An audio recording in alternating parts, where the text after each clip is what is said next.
ہمارے ذہنوں میں جو معیارات بیٹھے ہوئے ہیں وہ کیا ہے؟ کامیابی پیسے سے ہے، کامیابی جائیداد سے ہے، کامیابی کاروبار سے ہے، کامیابی شہرت سے ہے، کامیابی اقتدار سے ہے۔ یہ معیارات ہیں۔ جو جتنا دولت مند اتنا کامیاب، جو جتنا مشہور اتنا کامیاب، جو جتنا پاپولر اتنا کامیاب، جو حکومت پر پہنچ گیا کامیاب، جس نے بڑا کاروبار جما لیا کامیاب، جس نے بہت جائیداد بنا لی کامیاب۔ یہی ہے اصل میں ساری بس کی گانٹھ۔ جو تصور کامیابی کا ہوگا اسی کے مطابق آپ کی بھاگ دوڑ ہوگی، اسی کے لیے جد و جہد ہوگی، اسی کے لیے توانائیاں صرف ہوں گی، اسی کے لیے دن رات کی مشقت ہوگی۔ یہ ہے اصل شے جس کی یہاں نفی ہو رہی ہے۔ کامیابی دولت سے نہیں، کامیابی شہرت سے نہیں، کامیابی اقتدار اور طاقت اور حکومت سے نہیں، بلکہ کامیابی ہے ایمان سے، عمل صالح سے، تواصی بالحق سے، تواصی بالصبر سے۔ آپ غور کیجئے اس نقطہ نظر کا، اس ایٹیچیوڈ کا، یہ جو مینٹل ایٹیچیوڈ ہے، اس کا بدل جانا ہی انسانی شخصیت کے اندر انقلاب برپا کرے گا۔ اب آپ کا نتیجہ کیا نکلا؟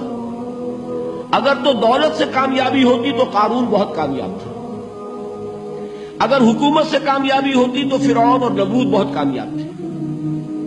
کامیابی ان سے نہیں ہے۔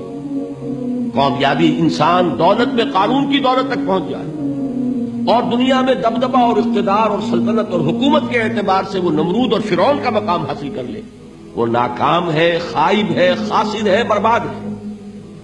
اور ابو ذر غفاری کامیاب ہے، چاہے ان کے پاس کچھ نہیں تھا، جھونپڑی تک نہیں تھی، کوئی گھر نہیں تھا۔ حضور نے فرمایا ہے اللہ کے کچھ بندے ایسے ہوتے ہیں جو کسی محفل میں جانا چاہیں تو انہیں اجازت نہ ملے، جو کہیں اگر رشتہ کرنا چاہیں کوئی ان سے رشتہ کرنے کو تیار نہ، کہیں کوئی سفارش کرنا چاہے تو ان کی کوئی بات ہی نہ سنے۔ لیکن اللہ کے ہاں ان کا وہ مقام ہے کہ اگر بھولے سے بھی کسی بات پر قسم کھا بیٹھتے ہیں تو اللہ ان کی قسم کی لاج رکھتا ہے۔ یہ ہے فرق، یہ جان لیجیے اچھی طرح۔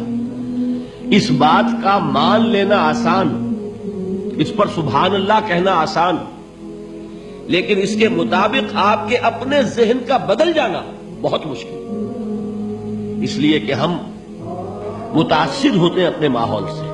وہ بڑا محل ہے، دیکھ کر ایک دفعہ جھجری آتی ہے، وہ بڑی سی 20 فٹ لمبی کار سناٹے کے ساتھ آپ کے پاس سے گزر گئی۔ ایک دفعہ اعصاب کے اندر ارتعاش ہوتا ہے، محسوس ہوتا ہے بڑے یہ نصیبے والے لوگ ہیں، بڑے خوش نصیب، بڑے کامیاب، حالانکہ کچھ معلوم نہیں کہ یہی سب سے بڑی بد نصیبی ہو سکتا ہے کہ یہی سب سے بڑی ناکامی ہو۔ اگر ذہنوں میں یہ بات بیٹھ جائے کامیابی کس شے سے، یہی وجہ دیکھیے قرآن مجید میں بارہا آپ دیکھیں اولئک ھم المفلحون، یہ ہے لوگ کامیاب ہونے والے۔ آج یہ آپ نے نماز میں وہ آیات سنی، یا ایھا الذین آمنوا ارکعوا واسجدوا واعبدوا ربکم وافعلوا الخیر لعلکم تفلحون۔ اے ایمان والو، رکوع کرو، سجدہ کرو، اپنے رب کی پرستش اور بندگی کرو اور اچھے کام کرو تاکہ تم کامیاب ہو جاؤ۔ تو کامیابی کن چیزوں سے ہے؟ یہ ہے سب سے بڑا سبق۔ یہ ہمارے دل میں اگر بات بیٹھ جائے، ٹھک جائے، تو زندگی بدل جائے گی، صبح و شام بدل جائیں گے، نقشے بدل جائیں گے، بھاگ دوڑ کا رنگ بدل جائے گا، ویلیو سٹرکچر بدل جائے گا۔ آج وہ ایک چیز نہایت اہم نظر آ رہی ہے، کل نہایت غیر اہم نظر آئے گی۔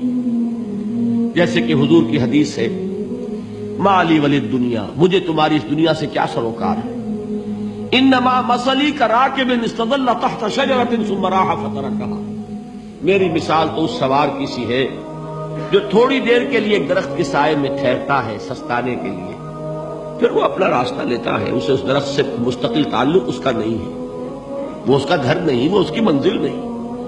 اسی طرح یہ دنیا میرا گھر نہیں ہے۔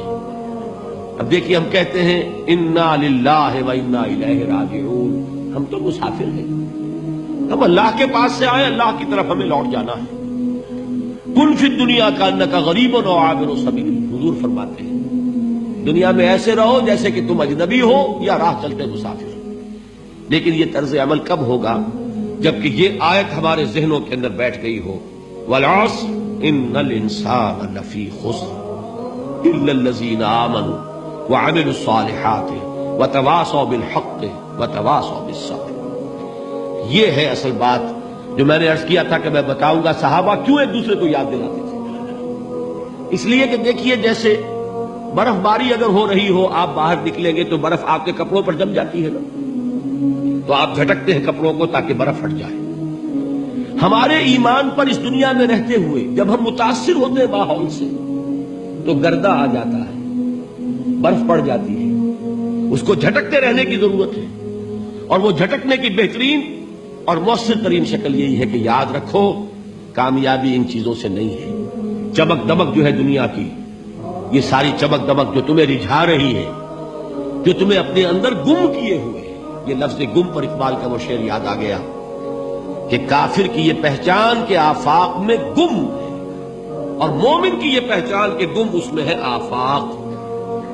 تم گم نہ ہو کر رہ جاؤ اس میں، مبہوت نہ ہو کر رہ جاؤ، مرعوب نہ ہو کر رہ جاؤ، دنیا ہی کی محبت تمہارے اوپر ڈیرے نہ ڈال دے، تمہارے دلوں کے اوپر مسلط نہ ہو جائے۔